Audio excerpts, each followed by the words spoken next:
Hello there, welcome back to my bench. In this tutorial I'm going to tie you up what I call a mayfly slash emerger slash nymph fly.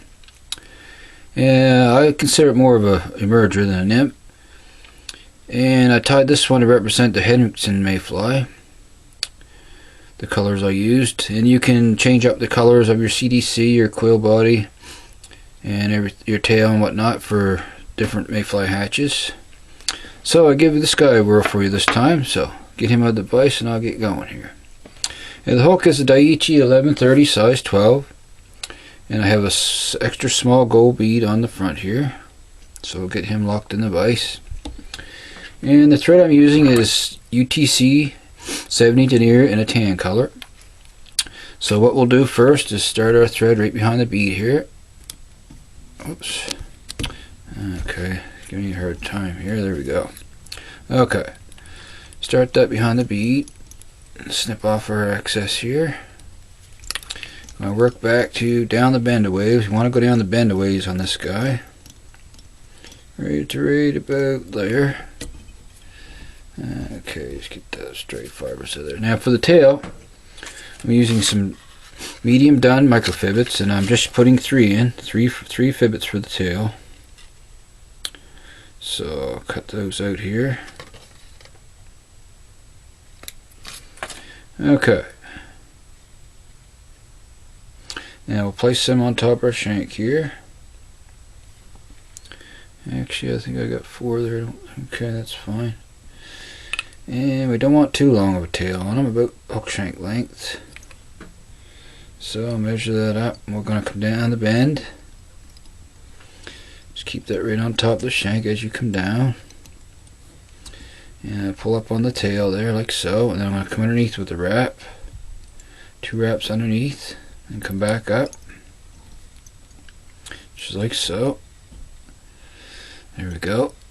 Now I'm going to snip off those excess fibetts, and now we're going to wrap up here to the shank to about 3/4 of the way, and then we're going to come back, and I want to sort of build a little bit of a taper here on this before I tie in my quill. And it's just a slight taper,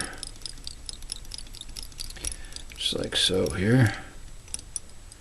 Okay, now next we're going to tie in our quill, and for the quill I took a reddish brown saddle hackle, stripped the fibers off that, so this is a reddish brown quill, and we're going to tie this guy in, and I want to try to tie him on, keep him underneath the shank as much as possible here, and we tie him in. So we'll keep him underneath here like so, right back to our tail, just like so here. I'll turn my vise so I can see a little better here, and we want to cover that up good, touching wraps. Okay, that looks good. Gonna come back and then back up again here, and back down and back up, and that'll give us a slight taper that we're looking for. Okay, next we're going to wrap this guy, and like always, quills are quite fragile. You just want to be careful as you wrap. Take your first wrap right in front of the tail here, and proceed up to, keep going up, one right in front of the other, just like so. There we go. That's giving us that segmented body effect here that we want. Okay. There we go. Just like so there. And we'll keep going a little ways farther here. Okay, I want to take about 1 more wrap, and I'm going to tie this guy off. Bring him up, we'll tie him off right here. Come around, 2 to 3 good wraps, and snug down on him. Make another one here. Okay, just like so. We're going to wrap back on him, just so he's locked in there good and tight.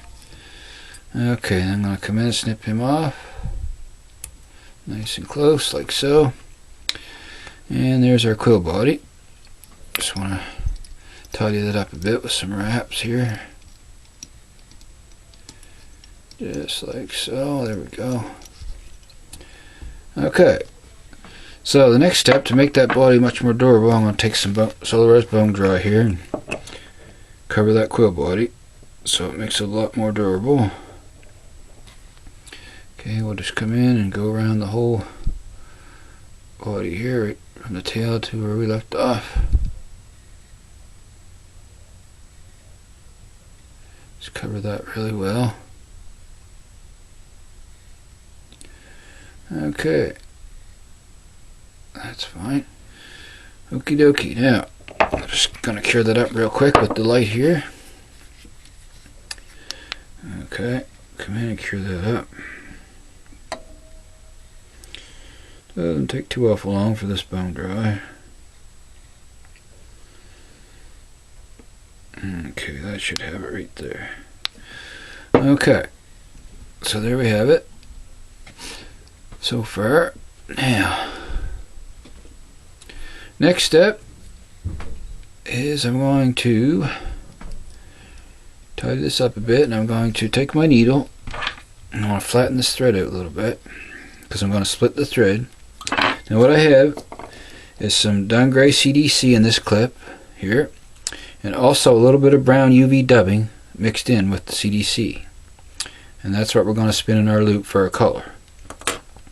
So I'm going to split the thread first, get that flattened out good here. Okay, we're going to split our thread just like so here. There we go. Okay, now I'm going to bring that in. I'm going to catch those tips on the clamp right as I come in there with the thread, then release just like so. Now what I want to do is begin to spin my thread until we catch all that there, just like so here. Just keep spinning your bobbin until it starts to form a noodle for you. Just keep spinning it. Okay, here we go. Starting to spin up now. Takes a little bit here.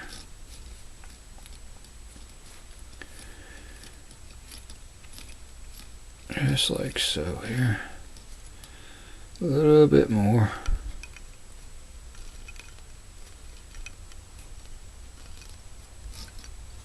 Okay, that should be fine. Now we're going to begin to wrap our collar. And we want our first wrap right in front of our quill. I'm going to pull these fibers back as I wrap. Okay, just like so here. Until we get to the end of the what we have here. Now I'll make a few wraps in front of that bead. Now I'm just going to take my dubbing brush and just pick those fibers out just a bit. Catch some of that CDC in there so it's flowing back. And any long fibers, I'm just going to take my fingernails and shorten them up there. If I get any real long fibers that I don't want,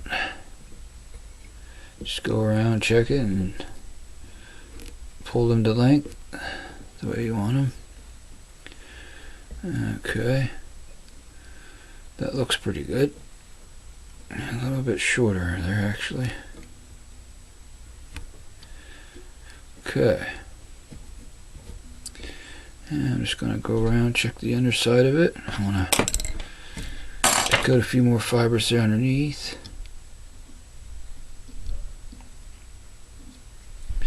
There we go.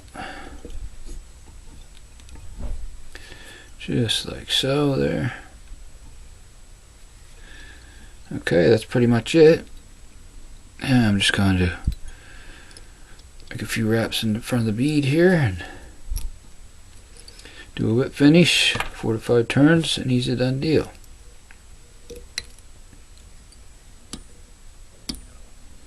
Just catch it here, there we go. And make 4 to 5 turns, just like so. Okay, we're going to come in and snip off our excess. And as you can see, that CDC color and UV dubbing gives a nice nice buggy effect, and a really nice little sparkle too with that UV dub mixed in. So I hope you enjoyed this tutorial, and if you can have the materials and can give this guy a tie. Like I say, you can tie them to represent a lot of different mayflies.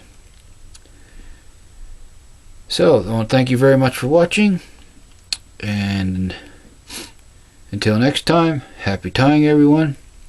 And if you wish, go ahead and hit that subscribe button and like too if you wish. And until next time, I'm signing up for now. Happy tying, and I'll see you again soon. So long for now, folks.